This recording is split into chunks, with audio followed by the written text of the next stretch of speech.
Hello, my name is Nathan Young, and I am a doctoral student in English at Loyola University Chicago. I have recorded this speech entitled The Aesthetics of Material Textuality for the 10th International Conference on the Book in Barcelona, and please note the title change. I'm sorry I couldn't be there to share the work with you in person, but I have loved the virtual presentations to date, and I'm very happy to be a part of these discussions. So that being said, I think we can dive into the paper itself, and I do hope that you enjoy it. My home library, which is by no means unusual, contains the following array of materials: electronic text read online or saved and viewed on computer, Kindle, or tablet, and periodicals including newspapers, magazines, and academic journals.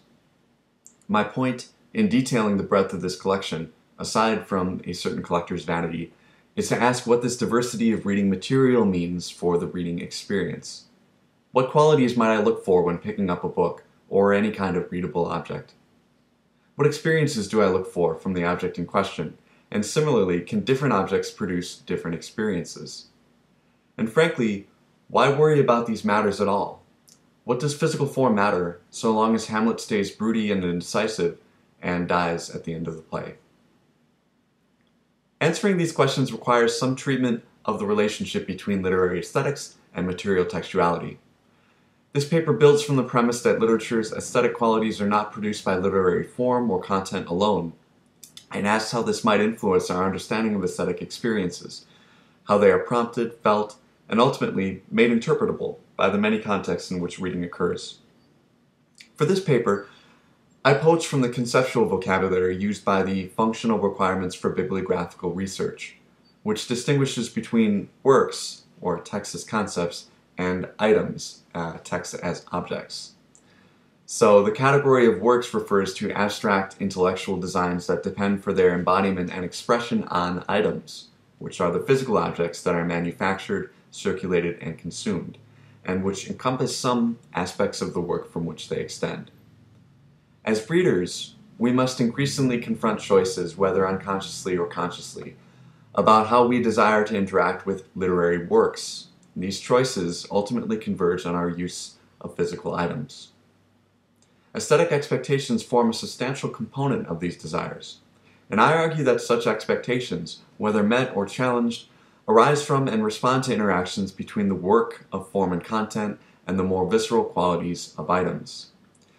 These qualities include physical framing, a text visual arrangement, tactile signals, and paratextual material, which together comprise the hardware running the software of form and content. Software of this kind is often bracketed off as the autogenic source of aesthetic experience, without paying due diligence to the role of hardware in shaping an interactive cultural experience. As a result, this paper employs the systems theory language of emergence to argue that aesthetics are an emergent product of interactions between hardware and software, and asks how aesthetic readings might better account for this relationship. In the first section, it analyzes a shift in aesthetic theories from internalist to externalist models, which, by placing an increasing priority on what I call viewing conditions, invites discussion of the ways in which aesthetic experiences are always already mediated by aesthetic categories, categories which are produced in part by physical framing.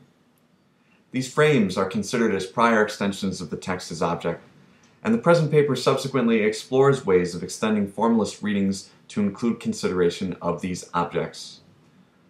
Finally, the essay asks what effects these considerations might have on literary studies as a general discipline, and in so doing, articulates a return to aesthetics approach to literary analysis that pushes back on the tendency to view aesthetics as a boundary marker between the concerns of literary formalism and those of cultural studies, book history, and textual criticism.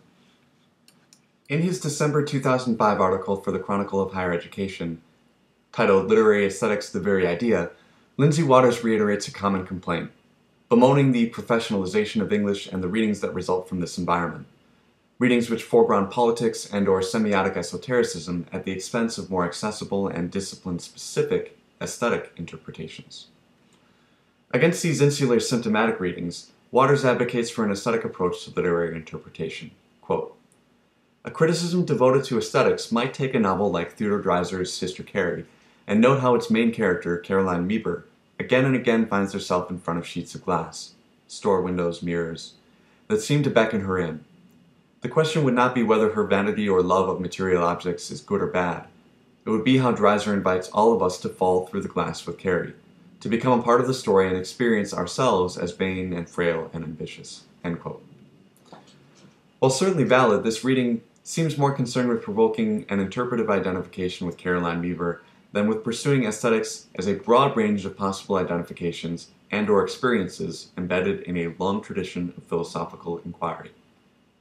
This approach is not unique to Waters and remains a common problem in aesthetics advocacy, particularly the genre of return to aesthetics manifestos often found in the Chronicle of Higher Education. Such manifestos tend to avoid defining the aesthetics to which they wish to return, and as a result, aesthetics are constructed as a site of perpetual, reactionary return, isolated from and even made intentionally irreconcilable with more recent trends in the field.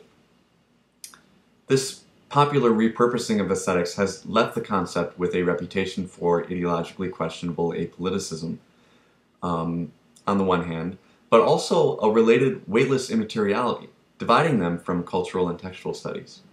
Essentially, they become red flags for atavistic forms of criticism. However, outside of literary studies, barriers between aesthetics and sociocultural contexts have long been dismantled. Our discipline, English, has been comparatively slow to reconsider the interplay between physical, formal, and aesthetic qualities. And this section of the paper argues that taking cues from externalist trends in philosophical aesthetics can help us examine material textuality's relationship with literary aesthetics. Before proceeding, I should note that aesthetic analyses can pursue several potential routes, including treatment of aesthetic objects, aesthetic value, and/or aesthetic experience. And while it's difficult in practice to discuss these categories in isolation, my focus here falls on the broader concept of aesthetic experience, understood as a state or perception produced through complex cultural dialogues with different forms and different objects. Evaluation of these forms and objects is therefore not my concern here, nor is defining the essential qualities of an aesthetic object, should they have any.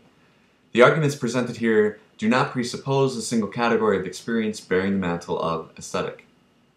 The sublime can exist alongside the picturesque as equally valid aesthetic encounters. My interest lies in the basic preconditions for having such an experience with a text, and particularly how the physical has been neglected in theorizing such preconditions and such experiences. So, discussions of aesthetics have historically centered on tensions between reason and taste in one formulation and form and experience in another. These antagonisms are deeply rooted in the emergence of aesthetics as an autonomous intellectual category during the 18th century, in which the concept of taste developed as a reaction against rationalist theories of beauty. These rationalist theories, often labeled as early Enlightenment aesthetics, were grounded in the idea that beauty derives from discerning an objective rational order via an external prompt. In these accounts, reason is beauty. An object's beauty results from observable concordances between its first principles, whatever they might be, and its formal properties, which extend organically from these first principles. In effect, the perception of beauty becomes something like witnessing a well-wrought proof within an object. This position was taken to certain extremes by the early literary criticism, les géométres, which applied rigorous mathematical principles to questions of beauty and literature. I apologize for my French.